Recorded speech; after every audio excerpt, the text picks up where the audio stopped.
I've taken the time out of my very important day to make this video. By important I mean mostly spent playing Mad Max, and Metal Gear, and Helldivers. Anyways, there's been news lately that Lionsgate plans to bring Borderlands to the film screen, which is kind of exciting and also kind of...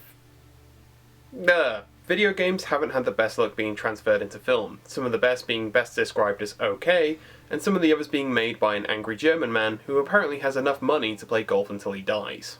Basically my message is, fuck yourself. Wow, you bunch of critics with that mouth?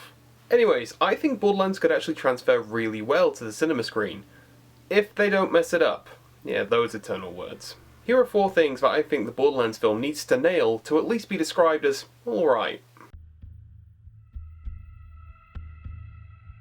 Borderlands' visual style is easily one of the biggest staples the series has, and has definitely been one of the aspects that made the series as big as it is today. From the cel shading to the incredible title sequences, and even the way characters are introduced, Borderlands revels in its own style, and rightfully so. It's completely awesome. You'll never take me alive, you robotic son bitch!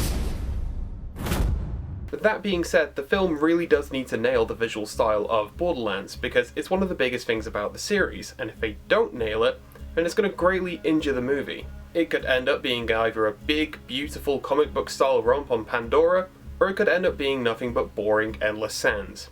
And I really hope it's not going to be the latter. While Borderlands from a distance might look like nothing more than poop jokes and continuous pop culture references, the script for it is actually pretty damn good, even with the poop jokes.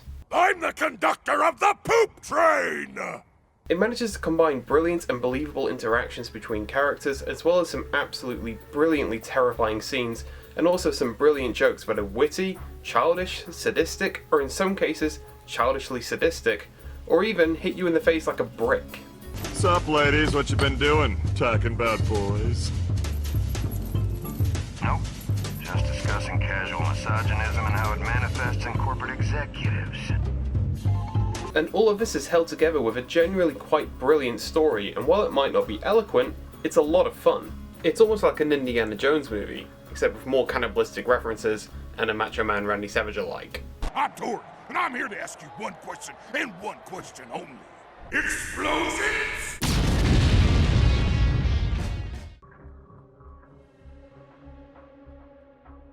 One of the biggest things I really respect about Borderlands is its representation of people of different sexual orientations. The game really is a huge representation explosion.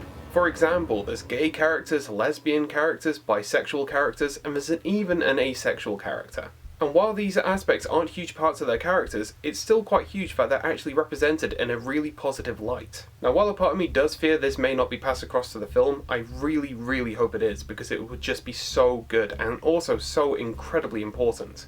Just don't mess it up. That would be terrible.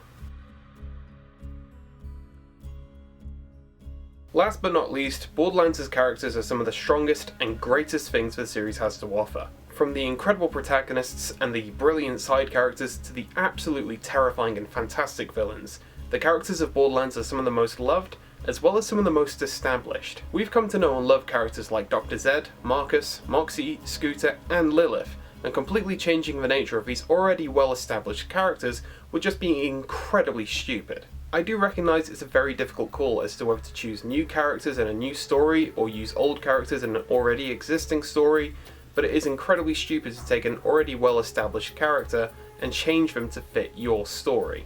For example, changing a character's sexual orientation for a romantic subplot is just so dumb. Also, while we're on about characters, bring in Brick and Mordecai. They're an absolutely brilliant double act and would just be genuinely brilliant. So those are some of the things that I think the Borderlands movie needs to have in order for it to be at least alright. But what do you want to see in the film? Let me know down in the comments below. And I will see you lovely lot when I next make a video, so I'll see you then.